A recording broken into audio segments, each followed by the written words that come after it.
Nama Latin atau nama asli ganja itu apa? Cannabis sativa, ya kan? Kenapa dia bisa dikasih nama cannabis sativa? Itu pasti ada artinya kan? Bener nggak? Dan ternyata istilah sativa itu dalam bahasa Inggris diartikan cultivated, dalam bahasa Indonesia saya terjemahkan menjadi budidaya. Jadi tanaman yang dibudidaya itu selalu mendapatkan predikat sativa di belakangnya. Contoh, Oryza sativa. Itu tanaman apa? Beras, padi. Ada Allium sativum, bawang. Banyak sekali lebih yang saya baca, lebih dari 70 jenis tanaman sativa.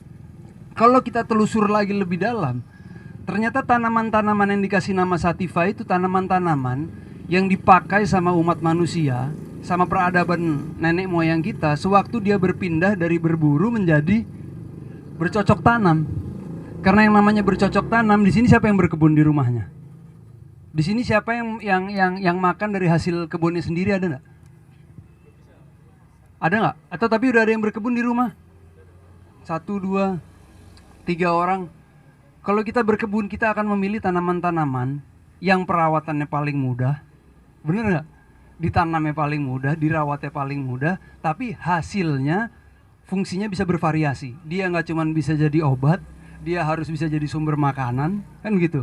Kalau bisa dia bisa jadi pakaian juga, ya lebih bagus. Jadi kita nggak usah nanam rotan nggak bisa dimakan, di sebelahnya kita tanam ubi, kan gitu. Terus di sebelahnya tanam sambiloto lagi sakit. Beragam kan? Kita punya satu tanaman ganja, dia bisa ngasih obat, ngasih makanan, ngasih pakaian. Belum lagi bicara nanti konteks yang menurutku diskusinya agak sensitif, aspek spiritualitas. Itu kita bahas agak sedikit ke belakang, yang lebih dalam lagi. Nah, tanaman yang namanya sativa selalu dari namanya saja dia adalah tanaman yang posisinya di peradaban manusia itu sangat penting. Jadi kita kalau sudah tahu arti dari namanya aja, ngelihat dia ilegal itu udah aneh. Pasti itu kan ada kejanggalan kan. Kenapa tanaman yang tadi awalnya dia bermanfaat, membantu manusia dari dia hidupnya pindah terus dia bercocok tanam, diilegalkan. Berkaitan sama lagu yang berjudul Rumah Kita.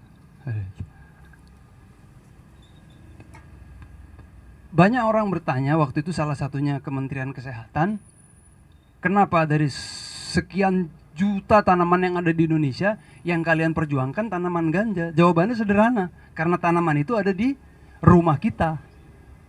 Iya kan? Ada di Indonesia. Mungkin kalau tanaman koka, ya itu masuk undang-undang juga, dia terlarang juga. Ya mungkin tidak membudaya di sini.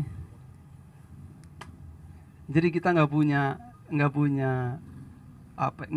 punya koneksi lah sama tanaman itu secara kultur, secara pergaulan, ya kan? Jadi nggak kita perjuangkan, wajar. Tapi ini tanamannya ada di rumah kita kan gitu.